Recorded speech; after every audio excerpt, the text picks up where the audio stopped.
धन्यवाद। मान्यवर, कल हमारे माननीय राष्ट्रीय अध्यक्ष जी एक प्रेस कर रहे थे, लॉ एंड ऑर्डर का ही विषय है।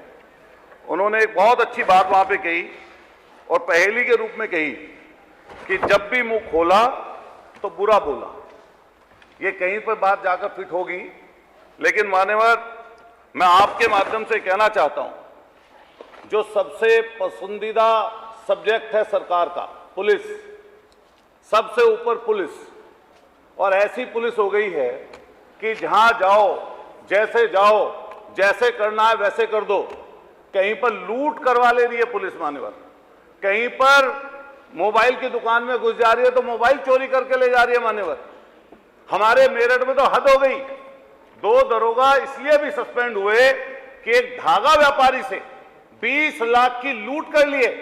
और लूट का मान्यवर किस तरह का विषय था कि वहां के इंस्पेक्टर ने कहा, एक लोहिया नगर थाना है, मैं कोट करके बता रहा हूं, इंस्पेक्टर ने कहा भाई आज तो कुछ हो ही नहीं रहा, नु क्या करें, नु कुछ तो करके लाओ, तो 20 लाख की लूट कर लाए, मुकदमा दर्ज हुआ है। मैं आपका ध्यान अपने मेरठ के, अपनी विधानसभा के 2 वाक्यों पर देना चाहता हूं। जैसा कि हमारे पहले साथी ने बताया कि दलित, शोषित, वंचित, पीड़ित, कमजोर, अकलियत के लोग, ये आपके पुलिस के, प्रशासन के ऐसा लगता है जैसे खाते में नहीं है।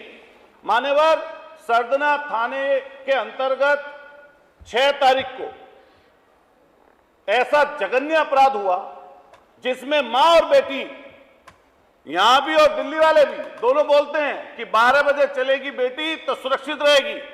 राह में चलते हुए जा रहे थे अपने खेत पर, रास्ते में उस लड़की को अपहरण करते हुए, दुस्साहस देखिए उनका गुंडों का, अपहरण करते हुए लड़की की मां को गंडासा मार के उसकी हत्या कर दी।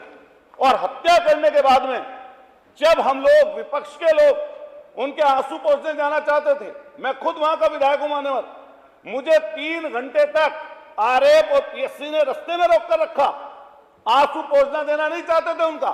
और आज भी हालत मान्यवर यह है कि कई दिनों तक पूरे प्रदेश में उस दलित मां के हत्या के लिए बड़े बड़े विपक्षी नेता जब वहां पर पहुंचना जाना चाहते थे तो मान्यवर उनको रोक के रखा गया।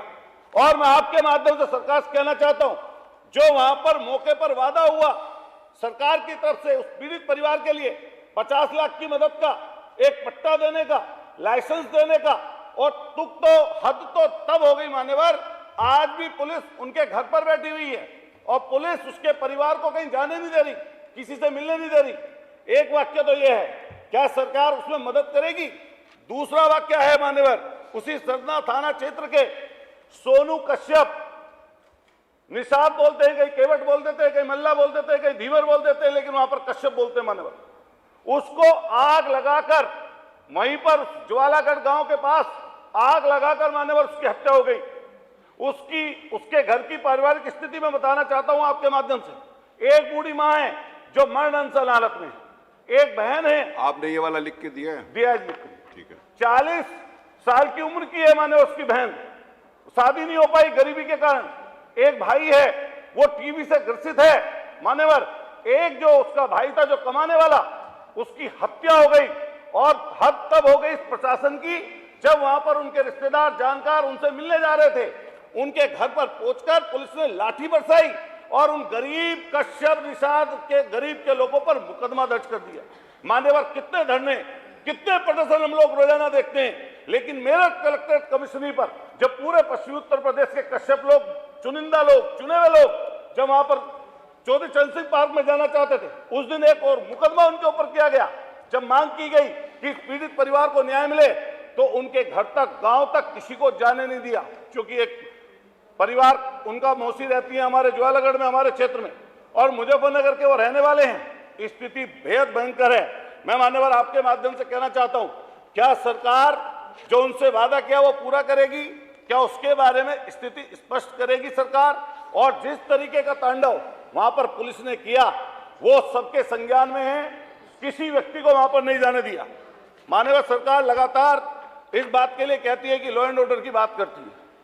हमने जब हद हो गई मान्यवर, घूम फिर के देखिए, कि सरकार की मंशा और सोच में पुलिस ऊपर कहां तक चली गई है।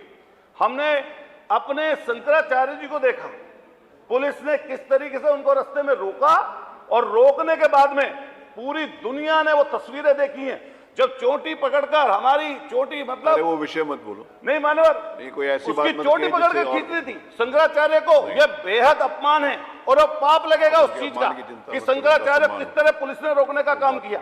और कई घटनाएं इस तरह की अभी नजदीकी में हुई हैं मान्यवर। मैं अभी कहना चाहता हूं, पुलिस की बात चल रही थी, अभी सुन लो, बोले बोले बोले क्या चल रही थी पुलिस की बात, आप कहीं पर देख लीजिए।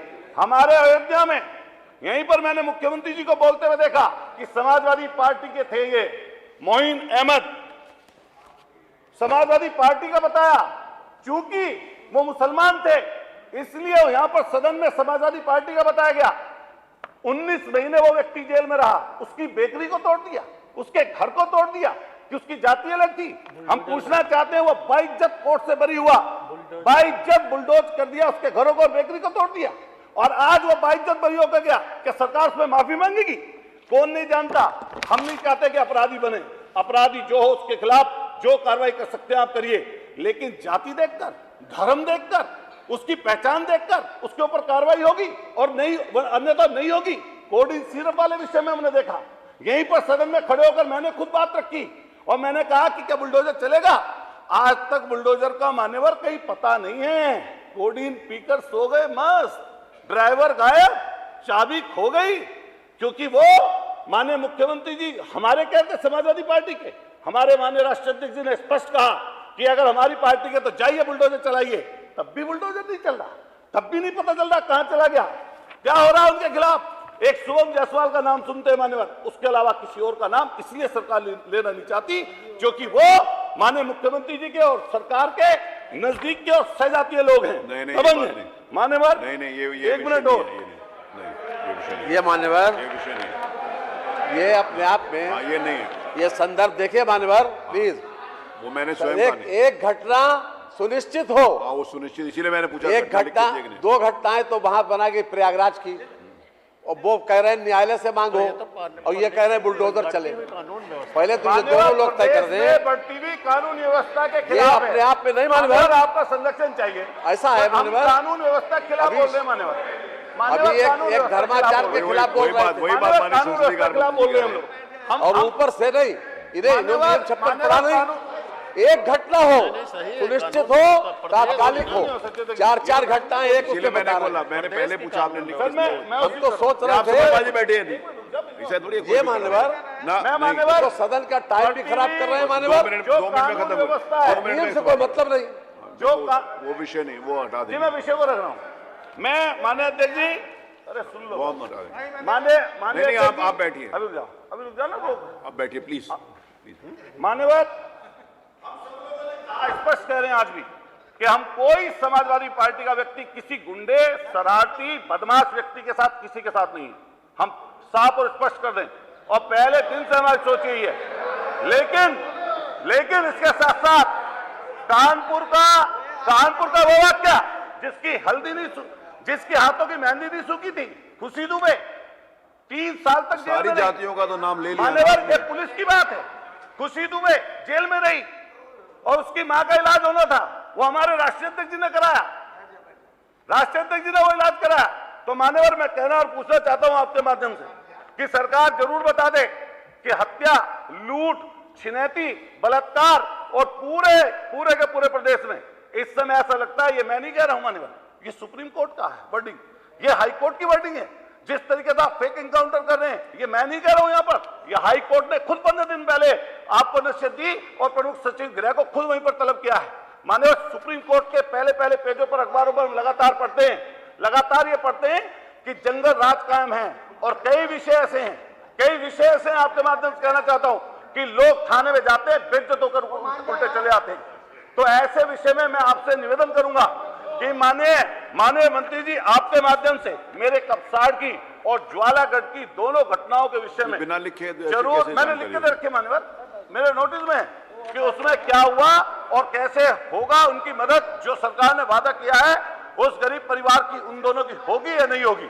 माननीय मंत्री जी, माननीय मंत्री जी, नहीं नहीं, माननीय मंत्री जी, ना, माननीय अध्यक्ष जी, नहीं, मैं डिबेट नहीं करा रहा ना, ये डिबेट नहीं है, मैं नहीं लूंगा, मैं नहीं